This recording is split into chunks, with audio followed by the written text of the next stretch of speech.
C'est bon d'être réunis comme là, à un culte. Tout ce que nous faisons, tout ce que nous disons, toutes les actions que nous posons ont un certain impact sur l'Église du Seigneur. Le message que nous apportons, que ce soit dans un message au niveau, par exemple, là, du culte, quelqu'un qui se lève et qui reçoit quelque chose de Dieu et qui l'apporte, tout ce que nous faisons a un impact sur les uns et les autres. Amen. C'est un privilège de pouvoir participer à l'avancement de l'œuvre de Dieu d'une manière ou d'une autre, que ce soit au travers des chants, de la louange, au travers d'un message que le Seigneur met sur notre cœur. Mais en même temps, c'est une responsabilité, une véritable responsabilité parce que c'est Dieu que nous servons. Amen. C'est Dieu que nous servons. L'essentiel, c'est que nous puissions avoir de l'assurance le jour où le Seigneur apparaîtra. Quand Jésus viendra, que chacun d'entre nous puisse vraiment se lever avec assurance, que nul ne se retire pour perdre sa couronne. Amen. Que nul ne se perde. C'est cela notre désir. Je crois que c'est la volonté parfaite de Dieu. Et pour cela, il n'y a pas de place pour tout ce qui est charnel. Il n'y a pas de place pour l'homme ou la femme livré à lui-même ou à elle-même. Il n'y a pas de place pour le naturel. Sinon, on ne peut pas aller plus loin. On n'a pas d'autre choix. Il n'y a qu'une seule voie. C'est celle de l'humilité devant Dieu. Dieu voudrait que nous soyons humbles devant lui. Amen. Que nous laissons tomber tous les blim-blim, les paillettes, toutes ces choses-là qui ne nous mènent à rien et véritablement nous voir tel que lui nous voit. Amen. L'humilité. L'humilité, finalement, c'est une marque de la maturité. Reconnaître qu'on n'est rien par nous-mêmes, mais qu'on peut tout par lui. Ça demande de la maturité. Amen. Être mature, c'est pas gonfler la poitrine et dire je suis quelque chose alors qu'on n'est rien, mais c'est reconnaître que lui, il est tout et qu'en lui, nous sommes quelque chose. Amen. La maturité. Vous savez, tout au long de la parole de Dieu, on se rend compte que le problème n'a jamais été Dieu. Le problème, c'est l'homme. Regardez un peu combien de temps il faut à Dieu pour former un homme de Dieu, une femme de Dieu. Le problème n'est pas du côté de Dieu, c'est toujours du côté de l'homme. Un exemple pour le cas de Moïse. Il lui a fallu 80 années, 80 ans. Vous vous rendez compte? 80 pour que cet homme-là commence à finalement marcher comme Dieu veut. La Bible nous dit, vous pouvez lire cela en détail dans le récit d'Étienne, dans Actes au chapitre 7 par exemple.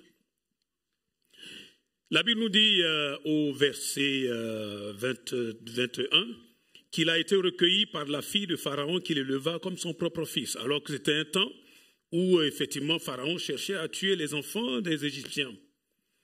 Et au verset 22, donc Moïse fut instruit dans toute la science des Égyptiens. C'est un privilège. Jusqu'à ce qu'il ait 40 ans. Verset 23, il a 40 ans. Et là, il lui est venu comme ça, dans son cœur, de se lever et d'aller aider ses frères. Parce qu'il s'est rendu compte que les Égyptiens étaient en train d'être maltraités.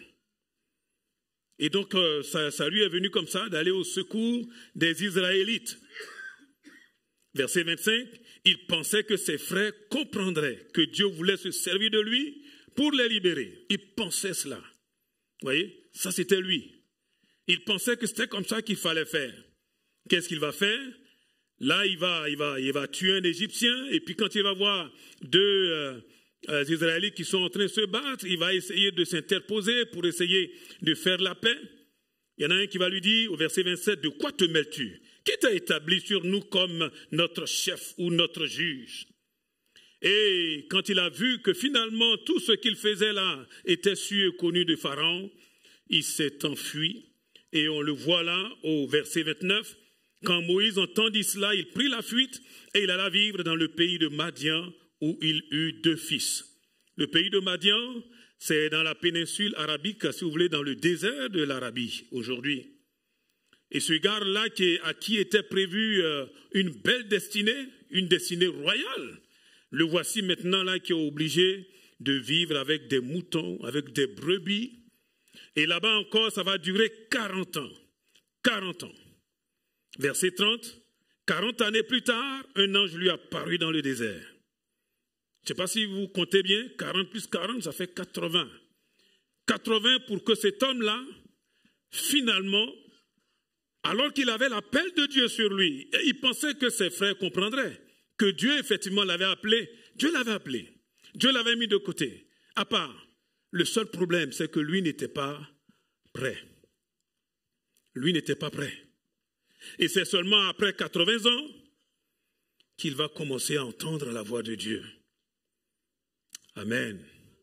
Il va entendre au verset 33, le Seigneur qui va lui dire, et maintenant, d'ailleurs il dit, j'ai vu la souffrance de mon peuple en Égypte. J'ai entendu ses gémissements et je suis descendu pour les délivrer.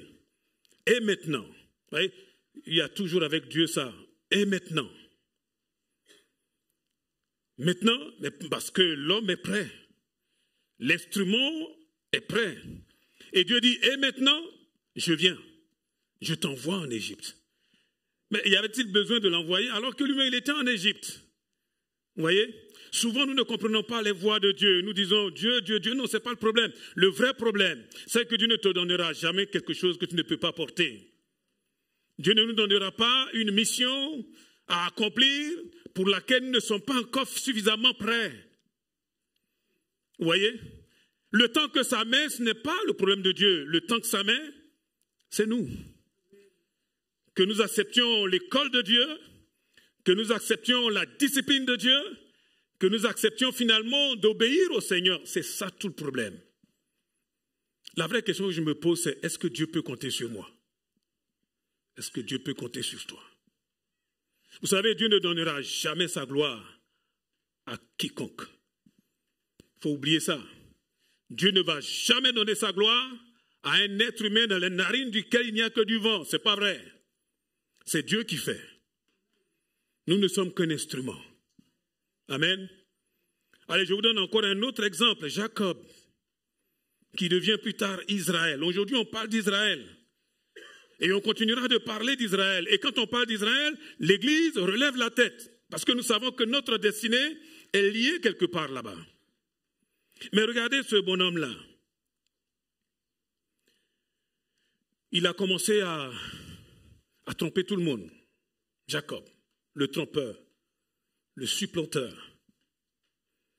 Il a trompé ses parents, il a trompé son père. Avec la complicité de sa maman, bien sûr. Et il a trompé son frère, Ésaü. Vous savez, tout ce que nous faisons, c'est ce que je suis en train de dire, a des conséquences. Il pensait que ça allait le faire facilement. Et là, il est obligé de partir, de fuir. Et je ne sais pas, dans la salle, il y a peut-être quelqu'un qui est en train de fuir. Fuir comme Jacob. Fuir. Pourquoi? Parce qu'on a posé des actes, on a dit des choses, peut-être on s'est positionné en justicier quelque part, là où Dieu ne nous a jamais envoyés. Et voici les problèmes qui commencent. Et là, pour sauver sa vie, il est obligé de fuir pour aller chez tonton Laban. Un vrai problème, c'est que quand on est caïd, parfois on tombe sur plus caïd que soi. Hein? Parce que tonton Laban, Jacob c'était le roublard, mais lui, tonton Laban, c'est un roublard professionnel. Et dans Genèse 31, verset 38, je pourrais aller vite. Genèse 31, verset 38, voici le témoignage de Jacob. Voilà 20 années que je suis chez toi. Il parle à Laban. Tes brebis et tes chèvres n'ont pas avorté et je n'ai jamais mangé les béliers de ton troupeau. Si une bête se faisait déchirer par un fauve, je ne te la rapportais pas. C'est moi qui t'en dédommageais. Tu me réclamais ce qu'on m'avait volé de jour et ce qui m'avait été volé la nuit. Le jour, j'étais dévoré par la chaleur. La nuit, le froid m'empêchait de dormir. Verset 41. Voilà 20 ans que je vis ainsi chez toi. Pendant 14 ans, je t'ai servi pour tes 2 filles, Léa et Rachel. Enfin, c'est plutôt Rachel qui voulait. Hein. Mais vous savez, Laban, c'est C'est un dur. Il lui a, excusez-moi le terme, il lui a fogué d'abord Léa. Et puis il lui a dit, écoute, maintenant, tu vas faire cette autre année, 14 ans. Puis pendant 6 ans pour ton bétail, 10 fois tu as changé les conditions de mon salaire. Si le Dieu de mon père, le Dieu d'Abraham et celui que redoute Isaac n'avaient été de mon côté, tu m'aurais renvoyé aujourd'hui les mains vides. Mais Dieu a vu ma misère. Et avec quelle peine j'ai travaillé. La nuit dernière, il a prononcé son verdict. Si on continue, on va voir que là, ce monsieur-là, il commence à se laisser travailler par Dieu. Pourquoi? Parce que Dieu lui dit maintenant, tu vas te lever, tu vas retourner auprès de ton frère. Et là, il réalise toute sa faiblesse, toute son impuissance. Il réalise que cette question de retourner carrément voir Ésaü, ça peut lui coûter la vie. Il a peur. Lui, le trompeur, il sait que là, Ésaü, ça va pas le faire. 20 ans après, Ésaü l'attend, de pied ferme. Il paraît que la vengeance, c'est un plat qui se mange pas toujours très vite. On laisse bien refroidir. Au moment où on pense qu'on l'a oublié, c'est là que les choses apparaissent. En tout cas, Ésaü l'attendait de pied ferme. Et là, chapitre 32, verset 10, Jacob prie. Je ne sais pas pour toi combien de temps il faudra pour que tu te mettes à prier sérieusement. Je ne parle pas de réciter, réciter quelque choses là, quelques paroles dans le patois de Canaan pour se donner bonne figure. Mais là, il s'est mis à prier. La prière de Jacob, là, ce n'est pas une récitation, c'est une question de vie ou de mort. Vous voyez? Dieu de mon père Abraham, Dieu de mon père Isaac, ô Éternel, toi qui m'as dit, retourne dans ton pays. C'est toi qui m'as dit de retourner. Dans ta famille, et je te ferai du bien. Je suis indigne. Waouh! Quand quelqu'un commence à parler comme ça, la personne commence à être prête. Indigne de tes faveurs. Les faveurs que tu as témoignées avec tant de fidélité à ton serviteur. Car lorsque j'ai passé ce journée, je n'avais que mon bâton et maintenant je me trouve à la tête de 2 camps. Délivre-moi, je te prie, de mon frère Ésaü. Regardez, car j'ai peur. Toi, tu as peur, toi? Jacob a peur. J'ai peur qu'il vienne me tuer sans épargner ni mère ni enfant. Verset 25. Ce verset-là m'a toujours fait réfléchir. Et Jacob resta seul. Seul. C'est pour ça que j'ai l'habitude de dire, on peut essayer de s'en sortir par soi-même. On peut peut-être même, mélanger tout autour de nous. Faire manipuler un peu les choses de façon à ce que nous, on puisse s'en sortir d'une certaine manière. Mais tôt ou tard, on se retrouve seul. Un peu comme le fils prodigue. Quand il y a de l'argent, quand tout va bien, bien sûr les amis sont là. Mais quand il n'y en a plus, quand la famine arrive, vous savez, tout le monde s'en va. Et là, tu te retrouves seul. Seul. Je crois que quelqu'un l'a dit, l'être humain, c'est l'être le plus solitaire. On est dans la foule là. Mais quand tu viens d'apprendre, par exemple, que tu as atteint, je ne sais pas moi, d'une maladie qui va te tuer, tu sais quoi? Tu es seul. Les gens viennent, les gens peuvent parler, ils peuvent te consoler, ils peuvent dire ce qu'ils ont à dire. Mais on te dit là, il ne te reste plus qu'une semaine. Quelques jours à vivre. Tu te rends compte tout à coup que tout ce que tu as essayé de mettre en place, mais ce n'était que vanité des vanités et poursuite du vent. Malheureusement, de nos jours, et même là, pendant que nous sommes en train de parler, il y en a qui vivent comme ça. Ils courent. Je m'en sortirai toujours, je m'en sortirai toujours. Là, nous voyons Jacob qui est tout seul. Et Dieu, dans sa grâce, il envoie un homme là pour lutter avec lui jusqu'à l'aube. Et quand l'adversaire vit qu'il n'arrivait pas à vaincre Jacob, il lui porta un coup à l'articulation de la hanche qui se démit pendant qu'il luttait avec lui. Dieu va changer son nom. Il va plus être le supplanteur, mais il va être Israël, celui qui a lutté même jusqu'avec Dieu. Et il en a été vainqueur. Waouh! Mais la Bible dit au verset 32, quand il eut passé le gué de Péniel, la face de Dieu, il dit, le soleil se leva et Jacob boitait de la hanche. Il y a une leçon là-dedans. Dieu peut-il compter sur nous? Est-ce que Dieu peut compter sur toi? Est-ce que Dieu peut compter sur moi? Vous savez, notre vrai problème, avant d'aller chasser les démons, c'est nous-mêmes. Nous-mêmes. Notre moi, notre vieille nature, qui a tendance à vouloir prendre les choses en main. Même quand elle sait qu'elle ne peut pas aller beaucoup plus loin, mais elle a tendance à faire mousser, comme on dit dans le monde. Aussi longtemps que tu pourras compter sur toi-même, Dieu va te laisser faire. Aussi longtemps que tu penses que tu es quelque chose, Dieu va te laisser faire. Et ça prendra le temps que ça prendra. Tu vas tourner en rond, tourner en rond, tourner en rond, comme on l'a vu là pour l'autre 80 ans, Moïse, et pour lui 20 ans, peut-être même 21 ans. 20 ans d'errance. 20 ans en train de tourner. Vous croyez que c'est Dieu qui n'aurait pas pu faire autrement? Bien sûr. La vraie question, c'est est-ce que je suis prêt? Est-ce que je suis prêt? Dieu peut-il compter sur nous? Bien sûr, le désir de Dieu, c'est de compter sur toi, de t'aider malgré tout à entrer justement dans ta destinée, celle qu'il a déjà fixée pour toi, bien avant même que tu sois dans ce monde. Ah oui, parce que Dieu a tracé sur chacun d'entre nous quelque chose de merveilleux. Mais qu'on y entre tout de suite, ou qu'on y entre beaucoup plus tard, ou qu'on n'y entre jamais, tout dépend de nous. Dieu peut-il compter sur toi?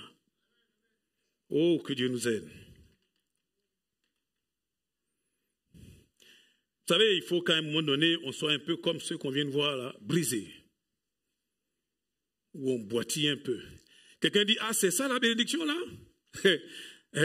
Boitiller là, c'est ça la bénédiction?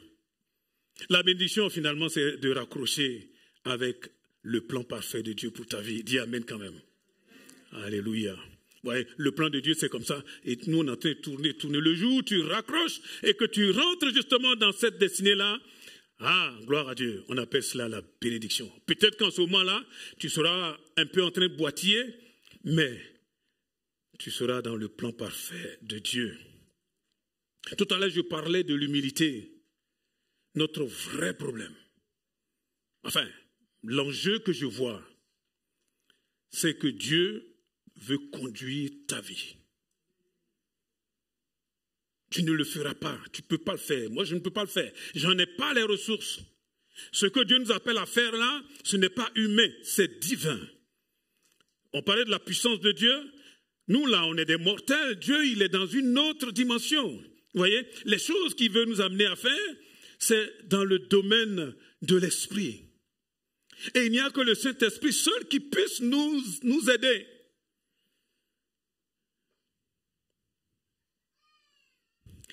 Parfois, il faut que nous touchions le fond, où nous réalisons que nous sommes tellement faibles pour enfin céder, abandonner, s'abandonner entre les mains de Dieu.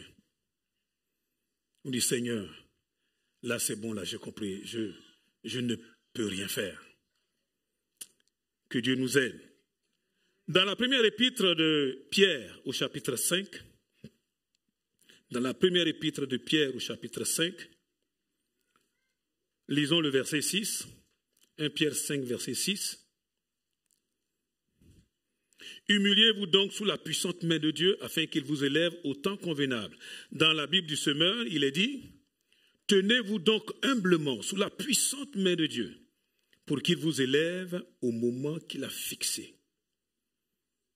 Tenez-vous, humiliez-vous. Ce n'est pas Dieu qui va le faire, c'est moi qui dois prendre, avoir cette démarche. Je dois m'humilier. Je dois, comme il est dit dans cette version-là, je dois me tenir humblement sous la main puissante de Dieu, afin qu'il m'élève au temps qu'il a fixé. Quel temps?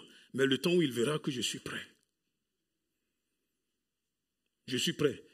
Quel parent qui voudrait donner une charge plus lourde que ce que c'est, à ses enfants, une charge que les enfants ne peuvent pas porter? Dieu est intelligent quand même, Dieu est sage. Humiliez-vous. Vous avez vu comment Jésus a marché dans ce monde? Jésus. Quand il est arrivé dans les eaux du Jourdain, je parlais de ça avec ceux qui se préparent au baptême, quand il est rentré dans cette eau boueuse-là, où c'est les pêcheurs là qui venaient vers Jean-Baptiste, même Jean-Baptiste, il a vu rouge, hein, il a dit, mais oh, qu'est-ce que tu fais là? Il dit, mais c'est pas comme ça. C'est toi le plus grand. C'est moi qui ai besoin que toi-même tu me baptises et toi tu viens à moi. Je lui dis, les laisse faire. Comme ça doit être fait. Vous voyez lui, comment il s'est humilié. Il rentre là dans les eaux avec des pécheurs. Non pas qu'il est pécheur, mais c'est vous montrer, déjà même quand on voit comment il est né. Quand on vient avec, je ne sais pas, avec une mission aussi importante que celle de venir sauver l'humanité, d'ailleurs c'était le problème avec les responsables juifs, les responsables religieux. Ils s'attendaient à avoir un Messie qui allait venir comme un vrai soldat, un grand général, qui allait apparaître là, tonitruant, qui allait botter en touche tous ces collabos là et tous ces Romains. C'est ça qu'ils attendaient. Et comme bizarrement, alors que Ésaïe et les prophètes en parlaient, mais lui il est passé par derrière. Humble. Il est né même pas même dans un hôtel, au moins. Il est né dans une étable, dans une mangeoire de bœuf, là où il y a des animaux là. Et il va accepter là de s'humilier. Eh oui. Et pourtant la Bible nous dit dans 2 Corinthiens 8, verset 9. 2 Corinthiens 8, 9. Car vous connaissez la grâce de notre Seigneur Jésus-Christ, qui de riche qu'il était s'est fait pauvre pour nous, afin que par sa pauvreté, nous devenions riches. Il a quitté son ciel de gloire et il est descendu jusqu'à nous simplement par humilité. Amen. Et quand il était sur la terre, il ne faisait rien. Il dit, je ne fais rien que je ne vois faire au Père. Ça, c'est Jésus. Ça, c'est Jésus. Il est obligé de prier. Très tôt le matin, il se lève et il va prier. Lui, Jésus. Lui, Dieu. Allez-y comprendre quelque chose.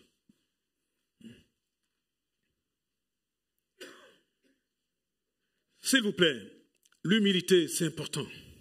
Et soit nous nous humilions nous-mêmes, nous acceptons que Dieu nous amène dans ça, soit dans son amour pour nous, il va nous humilier lui-même.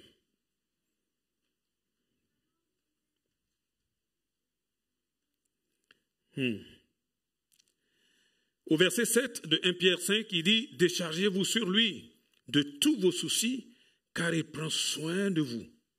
Il prend soin de vous. Ah bon, Dieu prend soin de nous. Mais pourquoi toutes ces galères? Pourquoi ces choses parfois qui sont hors de contrôle? Pourquoi?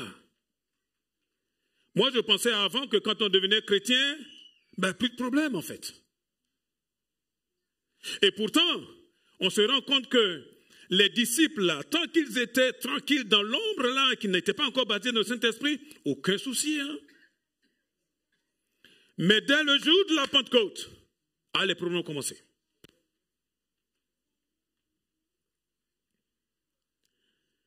Dans Marc au chapitre 4, un passage qui nous a été dit tout à l'heure dans la louange, à partir du verset 35, mais lisons à partir du verset 37. Or voilà qu'un vent très violent se mit à souffler. Les vagues se jetaient contre la barque, qui se remplissait d'eau. Lui, Jésus, à l'arrière, dormait, la tête sur un coussin. Les disciples le réveillèrent et lui criaient, « Maître, nous sommes perdus, et toi tu ne t'en soucies pas. » Il se réveilla, parla sévèrement au vent et ordonna au lac, « Silence, tais-toi !» Le vent tomba. Et il se fit un grand calme. Puis il dit à ses disciples, « Pourquoi avez-vous si peur? Vous ne croyez pas encore ?» Mais eux furent saisis d'une grande crainte et se disaient les uns aux autres, « Qui est donc cet homme pour que même le vent et le lac lui obéissent ?» Nous, quand on lit cela, on dit, ouais, quand même, les disciples, vous exagérez, quoi. Ah, mais si toi et moi, on était dans cette barque-là, si toi et moi, on avait vu ces vagues géantes-là se lever, je ne sais plus combien de mètres, si on avait vu cette tempête-là, au point que, et la plupart, ce sont quand même des gens qui connaissent ce milieu-là, hein, ce sont des gens qui travaillent sur l'eau, hein, des marins, si vous voulez. Mais si eux, ils commencent à paniquer, ça veut dire que c'était vraiment devenu difficile, dangereux. Vous voyez, ce qui nous perturbe, c'est ce que nous voyons. C'est ce que nous ressentons. C'est ce qui se passe dans nos sens. Vous voyez, ils ont vu la mer démonter. Ils ont vu ces vents violents-là qui amenaient des vagues pas possibles. Ils ont vu qu'ils étaient en péril et qu'ils allaient mourir. Le vrai problème pour toi et moi, c'est que souvent nous avons l'impression que nous allons mourir. Et le pire, c'est que Jésus est là et il dort. Bon, s'il n'était pas là, encore. Mais il est là. Hein? Il est là, mais oui, parce que nous sommes enfants de Dieu. Donc il est là. Mais c'est comme s'il ne fait rien. Regardez un peu ce que Jésus dit. Vous ne croyez pas encore? Pourquoi avez-vous si peur? Pourquoi avez-vous si peur? La question c'est, Dieu peut-il compter sur nous? Parce que des tempêtes, des vents, des tornades, des choses difficiles de la vie, ça là, c'est rien. Là encore, Jésus est là. Mais quand Jésus va être crucifié, quand il va aller au tombeau, qu'il va ressusciter le 3e jour, qu'il va rester avec eux, mais qu'il va repartir, ah, ceux-là, comment ils vont faire? Comment ils vont faire? Je vous ai dit, l'humilité, ben, c'est une marque, finalement, ici, de maturité. Amen. Pourquoi avez-vous si peur? Je n'ai jamais vu autant de chrétiens, y compris ma propre vie, si je ne fais pas attention, qui avons si peur. Peur de tout. Peur. J'ai remarqué que nous qui sommes en Europe, là, nous avons encore même plus peur que ceux qui sont, on va dire, dans la fournaise, là. Là où il n'y a pas de moyens. Quelqu'un a dit chez moi, ah, vous savez, hein, cabri mort, c'est-à-dire un animal qui, il sait que de toute façon, il va servir de sacrifice, il n'a plus peur du couteau. Hein. Ici, on a tout, pratiquement. Et on n'a jamais trouvé des gens aussi peureux. Tout fait peur. L'inflation fait peur. Ah, je ne vais pas avoir du travail. Malgré, bon, on nous parle effectivement des problèmes au niveau de la sécurité sociale, mais bon, pour l'instant, en tout cas, ça tient, hein, par la grâce de Dieu. On peut se soigner. Non, c'est quand même, Dieu merci. Hein. Mais malgré tout, on a peur. On a peur de tout. Pour le travail, pour les études. Ah, j'ai peur. C'est incroyable. Je vois des étudiants là. Il n'y a jamais eu autant d'opportunités qu'aujourd'hui. Mais ça ne les intéresse pas. Vous savez pourquoi? Ah, ils ont peur. Ils ont peur d'aller travailler. Ah, ils préfèrent rester chez papa et maman pendant le temps que ça... Moi, je dis papa et maman, parfois, il faut... Bon, vous couperez, mais il faut le faire.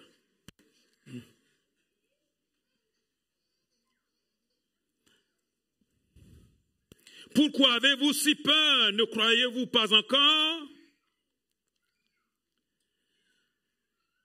C'est vrai que sur le plan humain, nous sommes dans des situations très inconfortables. Un peu comme ces disciples-là. Par rapport à ce que nous vivons, ce que nous voyons.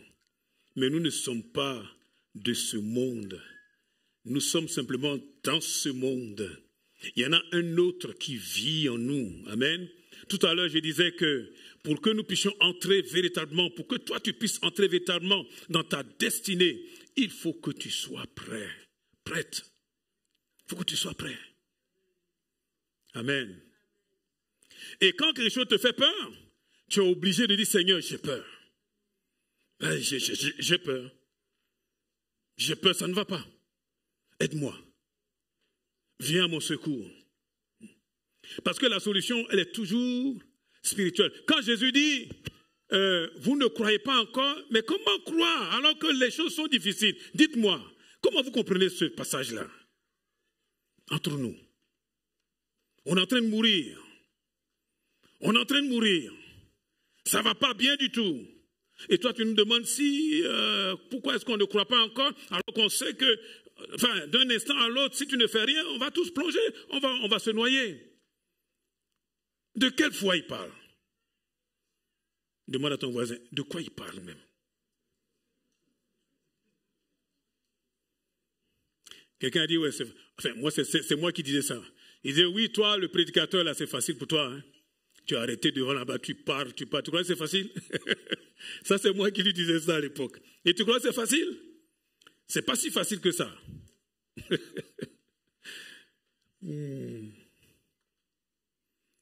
Est-ce que Dieu peut compter sur nous? Est-ce que Dieu peut compter sur toi? Le jour de la prière, on avait lu ce passage-là où le Seigneur disait, mais quand le Fils de l'homme reviendra, trouvera-t-il encore de la foi sur la terre, mais surtout en toi? Est-ce que, avec tout ce que tu es en train de traverser là, quand le Fils de l'homme reviendra, est-ce qu'il trouvera de la foi chez toi?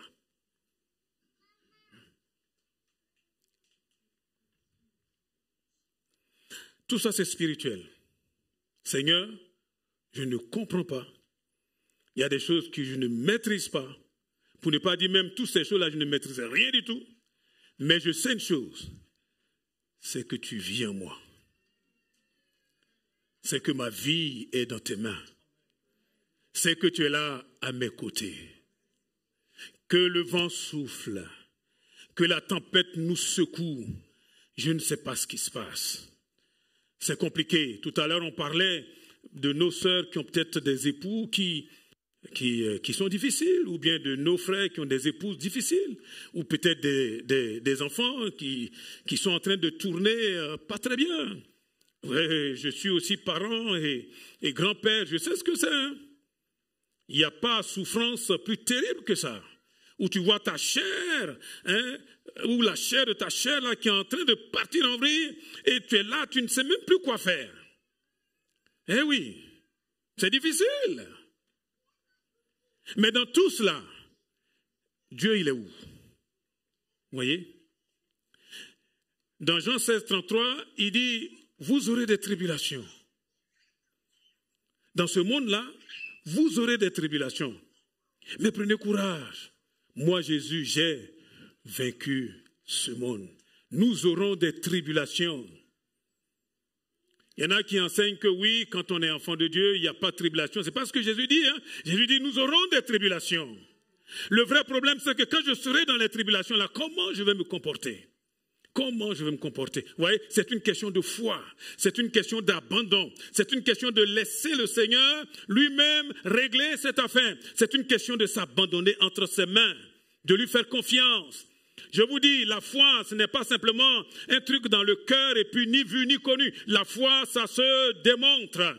La foi, ça se démontre. Amen. Seigneur, j'ai foi en toi et je suis debout. Je sais que par moi-même, je ne peux pas rester là debout, mais c'est toi qui me soutiens. C'est toi qui me fortifie et avec toi, là, je vais avancer. Amen.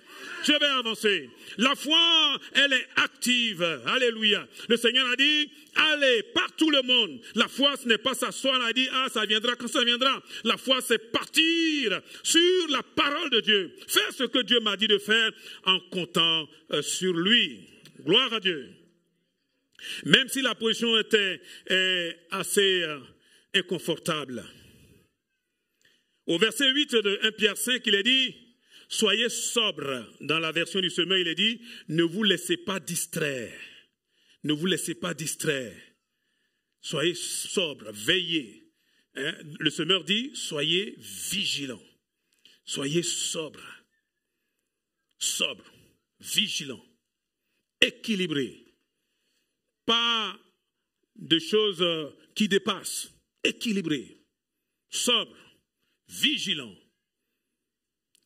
Être sobre, c'est reconnaître honnêtement que je ne peux pas y arriver par mes propres forces. Je ne peux pas.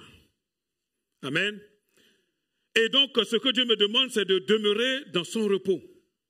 La Bible appelle ça, dans Hébreux 4, versets 9 et 10, vous verrez, le repos de la foi. Celui qui entre dans ce repos se repose lui-même de ses propres œuvres. Le repos de la foi. Ce n'est pas quelque chose de passif. Ce n'est pas quelque chose où on ne fait rien. Mais on est là et on compte sur le Seigneur et on fait ce que le Seigneur nous demande de faire. Croyez-moi, c'est notre vie. Hein? Être sobre. Mais pourquoi? Parce que je sais que Jésus est là, juste à mes côtés. C'est facile de le chanter, hein? Mais la réalité, c'est qu'il est là. Dans mes études, le Seigneur est là. Quand je suis en train de chercher du travail, le Seigneur est là, juste à mes côtés. Ah, il y a des portes qui se ferment là par rapport à ce stage que je cherche, à cette alternance. Ok, je continue, sachant que Jésus est là, juste à côté de moi. Même plus, il est en moi. Amen. Il est en moi. Il est prêt à me secourir. Mais il ne va pas me secourir comme moi je veux. Il va me secourir avec la puissance de son esprit. Il va me secourir avec la sagesse et la vie de l'esprit. C'est ça. C'est-à-dire finalement, j'abandonne ma vie entre ses mains et je dis, Seigneur, avec toi, là, je vais avancer.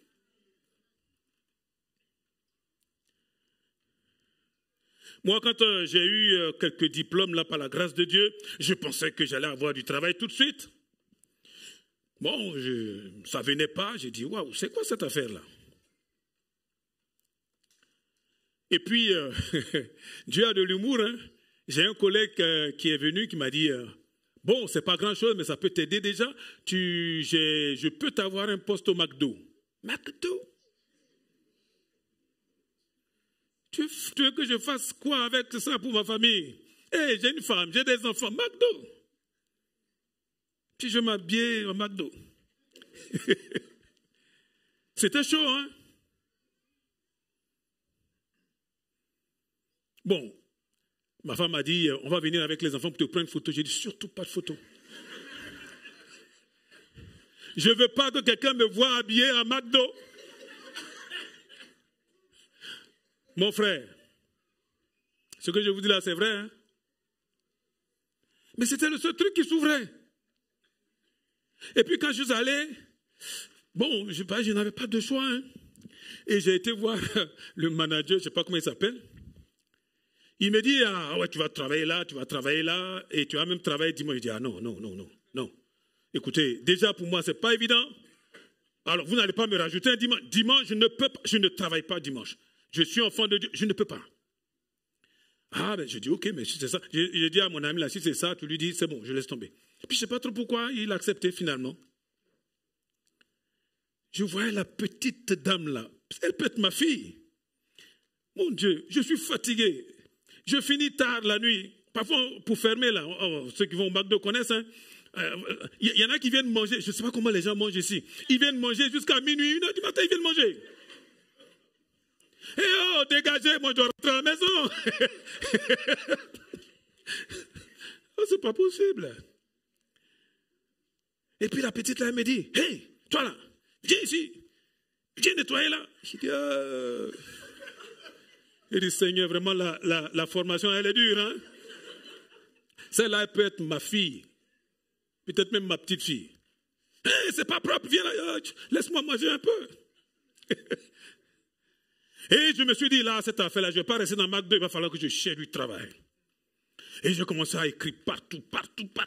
Bon, Dieu a fait des miracles, là. Il y en a qui connaissent déjà le témoignage. Finalement, je me retrouve devant quelqu'un. Et il me dit, ah, mais vous avez un bon profil. J'ai dit, vous allez me prendre, hein, vous allez m'embaucher. Je vais rentrer dans votre établissement. D'ailleurs, j'ai regardé vos chiffres là, ça ne va pas ici. Hein? Moi, là, quand je vais venir, là, je vais vous servir, non pas vous, mais je sers Dieu, et Dieu va relever cet établissement. Je vous assure, je l'ai dit. Je l'ai dit. Le gars m'a regardé, il dit, waouh. D'ailleurs, il était assis là, bondi. Hein. Et après, il m'a dit, monsieur De Villebon, ah, ça, j'oublierai jamais son nom. Bon, ça fait longtemps qu'il est passé à la retraite. Et il m'a dit comme ça, ah, mais on a un problème, hein. Parce qu'avant de vous avoir là, en fait, on avait déjà commencé à signer un contrat avec quelqu'un qui, lui, est en province. Donc, j'ai dit, mais si vous m'avez appelé, c'est parce que vous savez très bien que c'est moi qui dois rentrer là. Il dit, vous savez quoi? Oubliez, moi je viendrai là. C'est pas comme maintenant où il y avait le portable, des choses comme ça. Et il fallait être câblé hein, pour pouvoir recevoir un coup de fil. J'ai dit, vous allez m'appeler parce que vous savez très bien que c'est moi qui dois rentrer là. Ah, attendez, vous avez déjà vu ce qui se passe au McDo? Oui. Ah, je voulais sortir de là. Hein. Il dit, Seigneur, c'est bon là, j'ai suffisamment nettoyé, c'est bon. Là maintenant, je vais faire autre chose. À la fin, mais ils m'ont pris. Hein. Je suis rentré dans ce bâtiment. Accrochez-vous, ça fait 30 ans que j'y suis. Et en 30 ans, le Seigneur a relevé, comme je l'ai dit, hein, le Seigneur a relevé l'établissement. Il faut dire gloire à Dieu. Mais moi, là, quand je parlais de ça, ben, il fallait que je regarde au Seigneur parce que, bon, ils auraient pu prendre bien pu prendre quelqu'un d'autre. Il faut être sobre. Il ne faut pas oublier que Dieu est à côté de nous. Et vous avez remarqué dans le texte, il dit, soyez vigilants, votre adversaire, le diable, rôde autour de vous comme un lion rugissant. Il n'a pas dit vos adversaires, il dit votre adversaire. Nous n'avons pas à lutter contre la chair et le sang, nous n'avons qu'un seul adversaire dans tout ça. C'est le diable. Mais le diable, là, il ne peut pas aller plus loin que ce que nous lui donnons comme opportunité.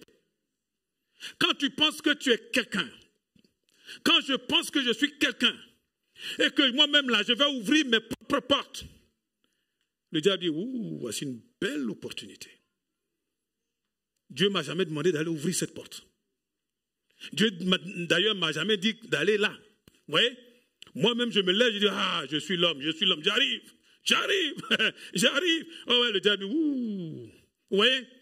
Donc, souvent, nos échecs, ce n'est pas tellement parce que la parole de Dieu n'est pas vraie. Non, la parole de Dieu, elle est vraie. Elle est vraie. Mais c'est souvent, nous sommes dans des endroits où Dieu ne nous a jamais envoyés. Il ne nous a jamais demandé de faire ce que nous sommes en train de faire. Et nous venons avec bravoure, bien sûr. Tout ça pour qu'on dise, waouh, oui, regardez, c'est moi. Et là, le diable, il trouve une occasion, une opportunité. Et sans le Seigneur, là, le diable nous aurait déjà dévoré depuis longtemps. Lui, il sait qu'il n'aura peut-être pas deux ou trois occasions comme ça. Une petite occasion, c'est terminé. C'est pour cela qu'il faut être vigilant. Amen.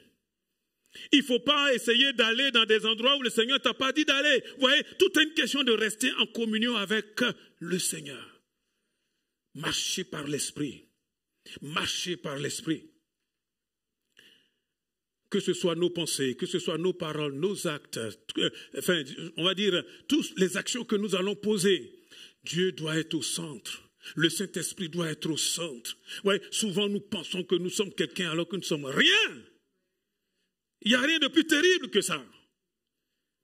Nous pensons qu'il suffit simplement de proclamer. Et oubliez ça. Si Dieu ne t'a pas demandé de parler là, tais-toi. Tais-toi. Parce que Dieu ne donnera jamais, jamais, jamais sa gloire à un être humain dans les narines duquel il n'y a que du vent. Jamais. Il faut que toi et moi, l'homme ou la femme de Dieu, soient prêts, malléables. Écoutez-moi bien, vulnérables. Entre les mains de Dieu. Où tu es là, tu cries, tu serres les dents, tu dis Seigneur, oui, mais j'abandonne tout. Je ne comprends pas, mais j'abandonne tout. Le Seigneur dit, mais qui enverrai-je? Qui marchera pour nous? Le Seigneur cherche quelqu'un en qui il peut faire confiance. Beaucoup de gens, ils viennent et disent, ah, moi. Le Seigneur dit, mais est-ce que je peux avoir confiance en toi? Est-ce que je peux avoir confiance en toi? Vous savez, il n'y a rien de plus terrible que lorsque nous commençons à être entre griffes bénies. Lorsqu'on commence à sentir qu'on est finalement quelque chose. Et quand on n'avait pas le baptême dans le Saint-Esprit, on disait, waouh, quand j'aurai le baptême dans le Saint-Esprit. Maintenant que tu as le baptême dans le Saint-Esprit, maintenant que tu commences à prophétiser, maintenant que tu commences à apporter quelques messages, tu dis, waouh, je suis quelqu'un. Non, tu n'es rien. Parce qu'il y en a un autre qui vit en toi. Et tant que ce n'est pas lui là, excusez-moi, nous courons tout droit dans le mur. C'est ça, justement, le gros problème de l'Église. Dieu n'est pas notre serviteur. Le Saint-Esprit n'acceptera jamais d'être à la 2e, à la 3e, à la 100e, à la 1000e place. Le Seigneur ne demandera jamais, jamais, jamais. Il demandera toujours à être celui qui est sur le trône de ma vie, celui qui est le premier, le premier. Quelqu'un peut-il dire Amen? Alléluia. C'est ça. Quand le Seigneur est le premier, quand c'est celui qui inspire mes pensées, qui inspire ce qui est au fond de moi, et qui, finalement, moi je suis là simplement pour obéir, oui, nous verrons des choses extraordinaires. Vous savez quoi? Parce que ce n'est pas nous qui le faisons. Celui qui est, on va dire, en train d'agir, c'est le Seigneur.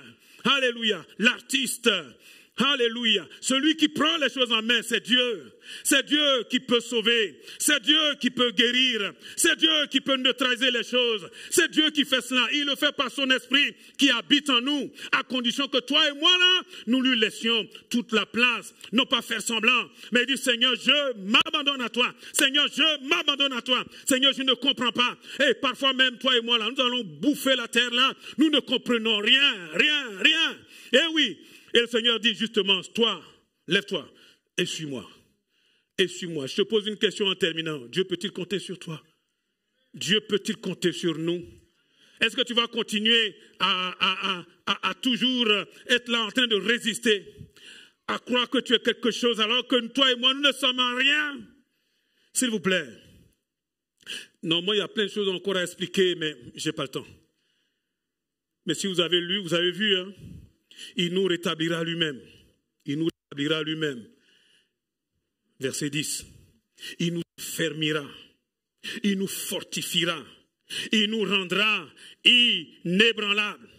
N'oubliez pas, ce plan-là, ce n'est pas mon plan. Ce n'est pas ton plan. C'est le plan de Dieu. Celui qui est devant là, c'est lui. C'est lui qui fait les choses. Nous, notre rôle, c'est d'être, en gros, les membres du Seigneur. C'est tout. Parce que le Seigneur, pour toucher un être humain, il a besoin d'un autre être humain. Il peut le faire directement, mais il a choisi de passer par toi. C'est un privilège, mais une responsabilité. Arrêtons là de penser que nous sommes quelqu'un. Arrêtons là de penser que sans Dieu, là, nous sommes quelqu'un. Sans Dieu, nous ne sommes rien. Il dit, sans moi, vous ne pouvez absolument rien faire. Mais avec lui, nous ferons des exploits. Est-ce que nous pouvons nous tenir debout, s'il vous plaît?